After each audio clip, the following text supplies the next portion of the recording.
Сәлем достар, доп ойнаған азар арнасына қош келдіңіздер. Осы бейне роликте сіздер өткен 10 жылдықтың ең үздік трансферлермен танысасыздар. Бұл тізімге бос, яғни еш ақшасыз келген ойыншылар есепке алынбады. Бұл тізім футболшының бағасы, көрсеткен ойыны, жетістігі және де финанстық пайдасы ескеріле жасалды. Ағылшын футболының төменгі лигаларының Премьер лиганың Лестермен бірге 2015-2016 жылғы чемпионына дейін жеткен. Сол маусымдағы оның 24 голы түлкілердің титулды жеңуіне себепші болды. Содан бері ол гол соғуын тоқтатпады. Қазір ол 17 доппен сұр мергендер тізімінде бірінші болып тұр. Сөзсіз 2012 жылғы Лестердің бұл трансфері тарихта қалмақ. 2011 жылы оның бағасы арзан болмады. Алайда әрдайым керемет ойыны мен дебютті матчында гол соғумен бастаған ол ұмытылмас драматикалық 2011-2012 маусымдағы соңғы турда да гол соғып, бір маусымның ішінде ақ өз бағасын ақтап үлгерді. Агуэро Манчестер Ситидің тағы басқа 3 ағылшын Премьер лигасының ұтуына көмегін тигізді. Тек бірақ маусымда ғана ол гол соққан голдары 20-дан аз болды. 2012 жылы Лилдің қатарында жұлдызы жарқыраған Эден Азардың Стэнфорд Бриджге келу үшін Роман Абрамович 35 миллион евро төлеген болатын. Лондонда өткізген 7 маусым ішінде бельгиялық клубтың даусыз аңызына айналды. Көктердің 2 мәрте АПЛ, 2 Европа лигасын және 1 Англия кубогын жеңуіне көмектесті. 2019 жылы Азардың арманы орындалып, Реал Мадридке өтті. Сөйтіп ол Челсидің қалтасын 100 миллион евроға байытты. Челсиге сонша көп пайда алып келген футболшыны бұндай қомақты сомаға сату лондондық клуб үшін өте тиімді келісім болды.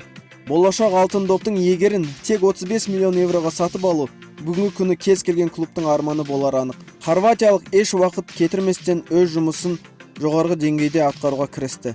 Реалдың құрамына тез сіңісіп кетті. 2018 жылдың алтын доп иегері атанбас бұрын ол 2 рет Ла Лиганың ең үздік жартылай қорғаушысы болды. Модричтің келуімен Лос Бланкос 4 мәрте Чемпиондар лигасының жеңімпазы атанды. Және де бұл сәйкестік емес, Лука керемет ойынымен клубтың Европаны жаулауына көмектесті. Лестер Сити 2014 жылы Лига 2-де ойнап жүрген алжирлік Риад Марезді сатып алғанда лотерея ойнағандай болды. Және де соңында жекпоттың иегері атанғанын бәріміз білеміз.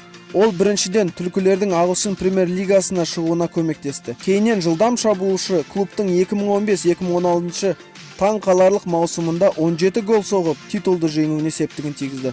Содан кейін керемет болмаса да жақсы 2 маусымнан соң Лестер оны Манчестер Ситиге 60 миллион фунт стерлингке сатып жіберді. Таңырқарлық пайда және күтпеген титул Марездің 10 жылдықтың ең жарқын келісімдерінің бірі ретінде тарихта қалар анық. 4 Чемпиондар лигасы, 2 Ла Лига титул және 1 әлем чемпионы жүлдесі. Реал Мадридке 2011 жылы келген кезінен бастап Рафаэль Варанның карьерасы жетістіктің синониміне айналды. Франциядан қарапайым 10 миллион евроға келген орталық қорғаушы соңғы 10 жылдың ішінде жеңімпаз Реалдың ең маңызды ойыншыларының бірі болды.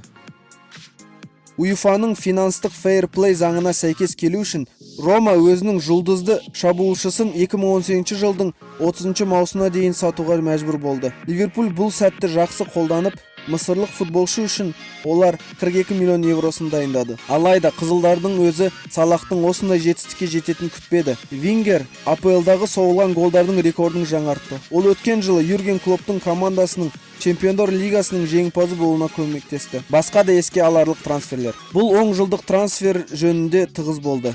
Тағы басқа көптеген сәтті келісімдер бұл тізімге енбеді. Мысалы, Саутгемптоннан 75 миллион фунт стерлингке алынған Ван Дайк топ 15 тізіміне кірмеді.